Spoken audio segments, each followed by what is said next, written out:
G'day, how's it going? It's your mate, FailBait, coming at you with a Shadowverse 101 video. This entry is about playing your opponent with effective resource management and how that resource management can benefit you into winning the board.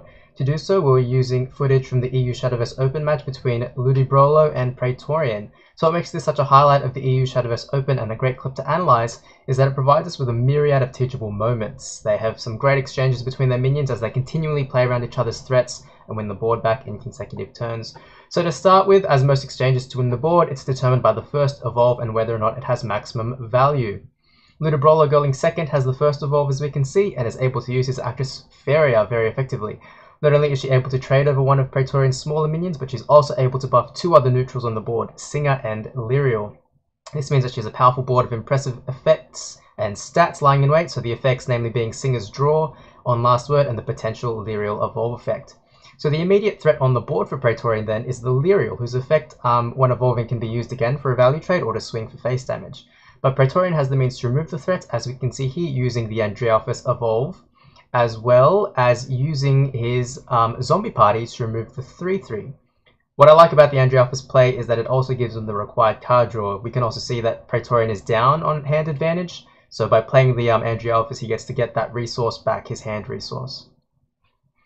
However, the board isn't quite won for Praetorian yet, as the two minions are only a combined total of 3 attack and 2 defense, while Ludibrolo has 1 minion of 4 attack and 3 defense, which means that ultimately he has better stats, Ludibrolo, and is able to fill the board again, winning the board back.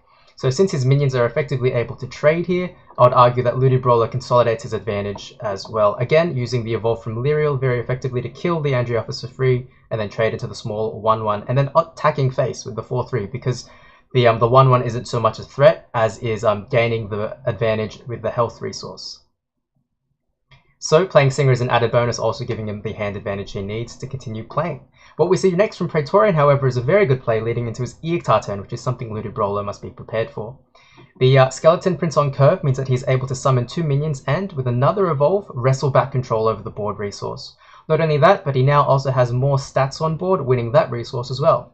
The added damage to Ludibrolo's face is just a nice advantage in that regard. But it also, very importantly, means that Praetorian has a good board established for Eoctar next turn.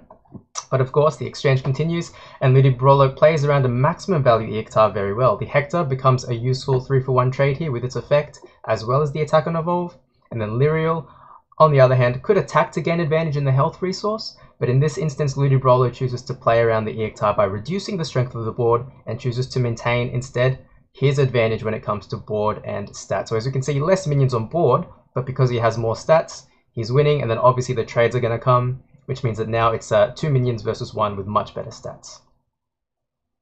But of course, again, the exchange continues, and we see the Eoctar coming down this time. So even though the Eoctar is able to come down with at least 1 minion on the board still, as well as summoning 2 more, it's a very reactive play here, having to clear this board, and as a result the Eoctar is able to clear it, but it remains a solitary minion and ultimately proves to be reactive because he doesn't really do much aside from clearing his opponent's board.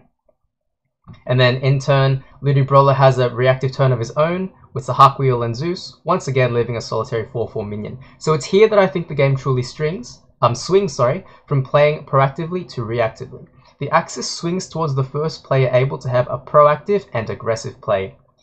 And it's here that I think playing aggressively and maybe opting to sacrifice some resources in order to better develop your board is a good trade-off. So Praetorian opts to not react to the 4/4, mainly because he can't destroy it, and as a result is forced to find more answers by drawing cards, which he has with the Andrealphus with his Demon Eater, for example. And Ludibrolo, again, chooses to play reactively as well, opting to clear the board as best he can. So he's still probably playing around Praetorian's Eoctar.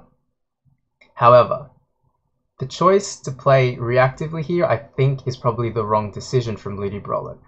So let's look at it, let's argue it from the opposite angle and see. But first let's examine this play, right? So he has the 4/4 on board, he's winning in no aspect right now, so he has to play reactively again. Or is there a proactive play? So let's see, he has a live Hector in hand. He has 4 from Grace, not very useful. He has the Strix, which is not live. So what does he opt to do here? He has a few options, none of them are particularly as strong. So instead, he chooses to trade here. He plays one minion. He's going to trade his Hakuyo into the Lurching Corpse, which I think is probably not something he could have done. Let's think instead he attacks, puts his opponent down to 12, but now he's playing directly into the zombie party, which is a negative play. So he clears the board here with Felice, but let's consider if he had attacked with the four minions, so Hakuyo puts his opponent down to 12, and now the zombie party is not active at all.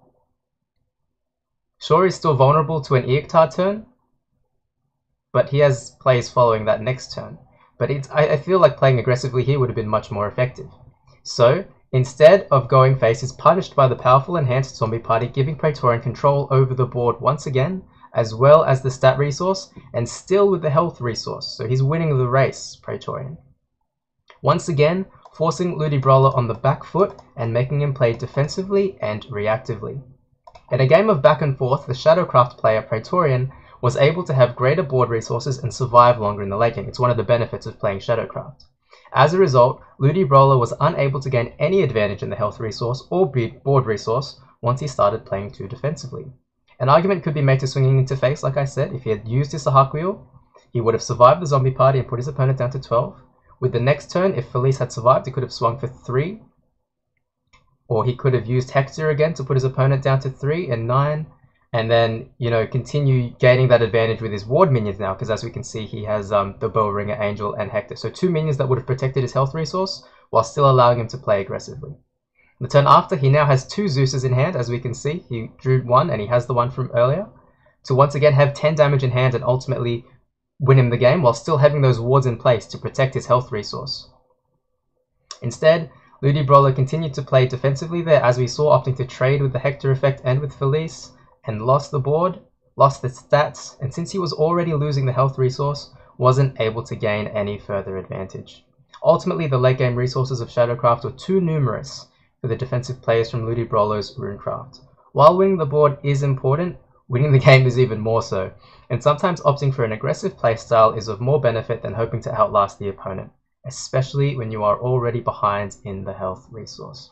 So trading, while it could be considered as the safer play and it protects him for a few more turns, playing aggressively, again, could have forced more pressure on his opponent, could have forced them to make suboptimal plays in order to make them play reactively, instead of you playing reactively, but what's done is done, and we do have caster vision to give us the answers. So, this has been your mate FailBait, giving you a Shadowverse 101 video on resource management and winning the board. Hopefully it has been of some use to you. Until next time, stay healthy.